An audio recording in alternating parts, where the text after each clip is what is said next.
VIPनि मुङाव खौरांगिरिफोरखौ लाजि फोनांदों। बे जाथाया जादों चिरांनि खौरांगिरिफोर आरो पुलिस बिफानजों।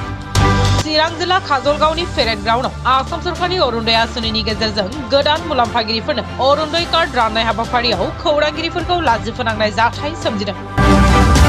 मैयाबो बेबादि जाथाया आसामनि गिबि मन्त्रि डक्टर हिमन्त बिश्व शर्माया बासुगावनि गोजौ दालांजों लोगोसे बायदि बायदि सरकारनि बिथांखि बेखेवनाय समाव जिल्ला खुंथायनि पुलिस बिफाना खौरांगिरिफोरखौ खौरां बुथुमनो मोजाङै खाबु होआखैमोन। थामहिनबा लाजि फोनांनाय जाथाय सोमजिहोदोंमोन।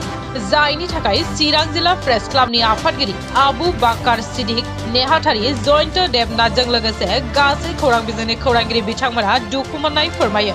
बे जाथायनि सायाव खौरांगिरिफोरा दुखु मोननानै जेब्लाबो खौरांगिरिफोरखौ बेबादि खस्थ' होयो।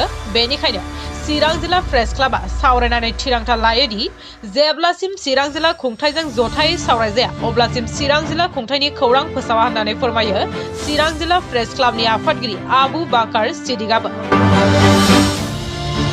সদায় সাংবাদিকসকলক আতিশয্য চলোৱা হৈছে, বিশেষকৈ আৰক্ষী ফালৰ পৰা। কালিৰ দিনটোত মুখ্যমন্ত্ৰীয়ে নিজে চিৰাঙৰ বাসুগাঁৱত নিৰাপত্তাৰ যিটো বেষ্টনী তেওঁ নিজে ভংগ কৰি ৰাইজৰ মাজত সোমাই গ'ল।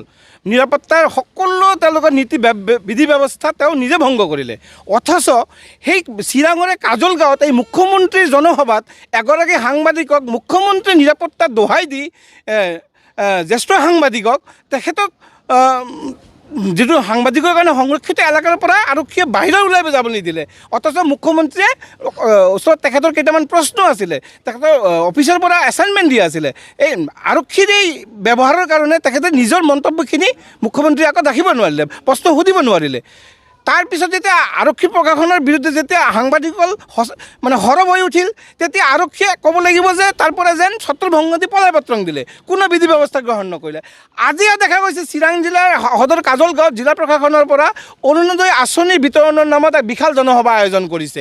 ইয়াতে দেখা গৈছে কি ইয়াতো এই VIP কালচাৰ বা নিৰাপত্তা দোহাই দি সাংবাদিকসকলক কিছু সংখ্যক যদি চিনাকি আছে বা কিবা আছে বা তেওঁলোকৰ 4th গ্ৰেডৰ জিলা প্ৰশাসনৰ 4th গ্ৰেডৰ কৰ্মচাৰী ঘুমাই গৈ আছে, তেওঁলোকক তথাকথিত VIP পথেদি, অথচ সাংবাদিকসকলক প্ৰৱেশ কৰিব দিয়া হোৱা নাই। তেওঁলোকৰ নিৰাপত্তা দোহাই দি আধা কিলোমিটাৰ ঘূৰি যাব লগা তেনেকুৱা এটা পৰিৱেশ সৃষ্টি কৰিছে।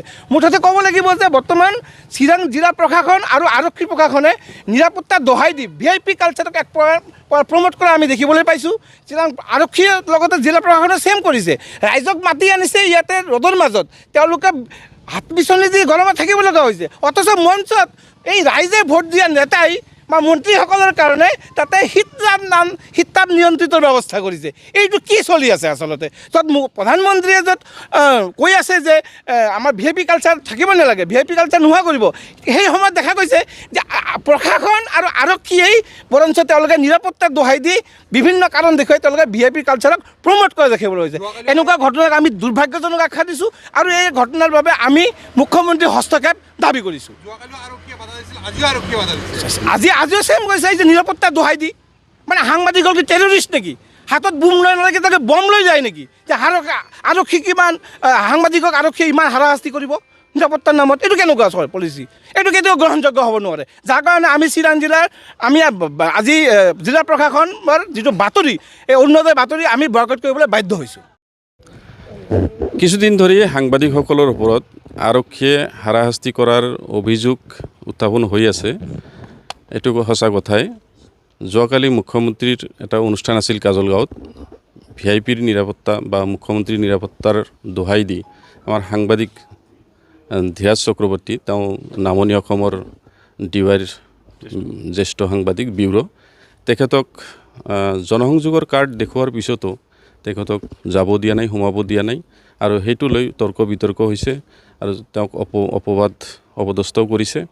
গতিকে আৰু কিছুদিন আগতে আমাৰ গৰু গাড়ী ঢালিগাঁও থানাত গৰু গাড়ীত কিছু গৰু ধৰা পৰিছিল। আমাৰ সাংবাদিকসকলে তাতে ভিজুৱেল লৈছিল আৰু সেই ভিজুৱেল আৰক্ষীয়ে কেমেৰা পাৰ্চনৰ পৰা কাঢ়ি লৈ ডিলিট কৰাইছে। তাৰপিছত আজিও এটা কাজলগাঁৱত অনুষ্ঠান আছে, অৰুণোদয় আঁচনিৰ অনুষ্ঠান, আৰু সেই অনুষ্ঠানতো সাংবাদিকসকলৰ VIPৰ নামত, VIPৰ নিৰাপত্তাৰ নামত সাংবাদিকসকলক সোমাব দিয়া নাই। কিছুমানক সোমাব দিছে, কিছুমানক আটক কৰিছে, সোমাব দিয়া নাই।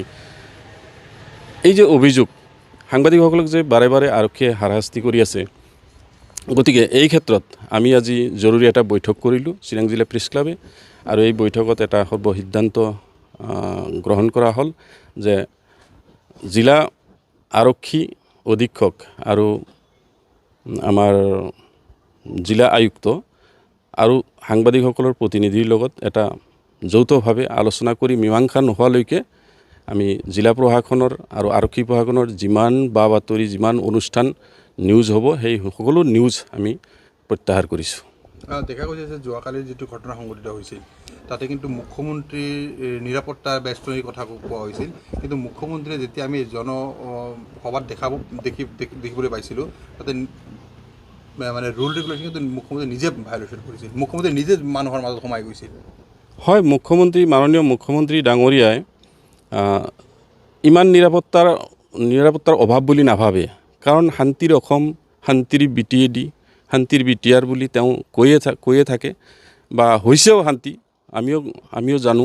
কিন্তু সেই হিচাপে মুখ্যমন্ত্ৰী ডাঙৰীয়াৰ নিৰাপত্তাৰ খাতিৰত ভোগা নাই, নিৰাপত্তাৰ অভাৱ ভোগা নাই, কিন্তু আমাৰ আৰক্ষীসকলে মুখ্যমন্ত্ৰীৰ নিৰাপত্তাৰ দোহাই দি সাংবাদিকসকলক এনেধৰণৰ হাৰাশাস্তি কৰি আছে। এইটো বিষয়ত আমি কি ক'ম আচলতে ক'বলৈ ভাষা নাই, কাৰণ এটাৰ পিছত এটা ঘটনা চিৰাঙত হৈ আছে আৰু সাংবাদিক কৰ্মীসকলে মানে গুৰুত্ব সহকাৰে বস্তুটো মানি লৈছিল, কিন্তু দেখা গৈছে ইহঁতসকলে যিটো ব্যৱস্থা কৰি আছে এইটো এতিয়া মানে আমি যে ধৈৰ্য ধৰিব পাৰিম এইটো আমাৰ হাতত নাই। কাৰণ ইয়াৰ পূৰ্বে বাছগাঁৱত অসমৰ মন্ত্ৰী জয়ন্তমল্ল বৰুৱা আহিছিল, সাংবাদিকৰ লগত বেয়া ব্যৱহাৰ কৰিছে, সিদিনা আমি নিউজ বৰ্জন কৰিছিলোঁ। আমি আৰক্ষীক কোনো ধৰণৰ মানে অভিযোগ দিয়া নাই বা কৰ্মীসকলেও কোনো ধৰণৰ অভিযোগ দিয়া নাই। কালি এনেকুৱা মুখ্যমন্ত্ৰীৰ অনুষ্ঠানত আমাৰ সাংবাদিক এজনক খুব বেয়া ব্যৱহাৰ কৰিছে, সেইটো আমাৰ বঙাইগাঁৱৰ এজন জ্যেষ্ঠ সাংবাদিক আছে, মই নাম নকওঁ, তেখেতক খুব বেয়া ব্যৱহাৰ কৰিছে। এইটো আমাৰ মানে খুব বেয়া পাইছোঁ আমি। কালিও আমি আৰক্ষী অধীক্ষক এই বিষয়ে অৱগত কৰিছিলোঁ, কোনো ধৰণৰ ব্যৱস্থা গ্ৰহণ কৰা নাই। আজিও ঠিক VIPৰ নামত আমাৰ সাংবাদিকসকলক যি ধৰণৰ মানে হাৰাশাস্তি কৰে, এইটো আমি খুব দুখিত আৰু দুখ প্ৰকাশ কৰিছোঁ। এতিয়া ডিচিশ্যন যিহেতু আমাৰ বিভিন্ন সাংবাদিকসকলৰ সংস্থা আছে, সকলোৱে মিলি যিটো সিদ্ধান্ত ল'ব আমি সেই সকলোৱে এক লগত মানে কৰি আমি কাম চলাই যাম।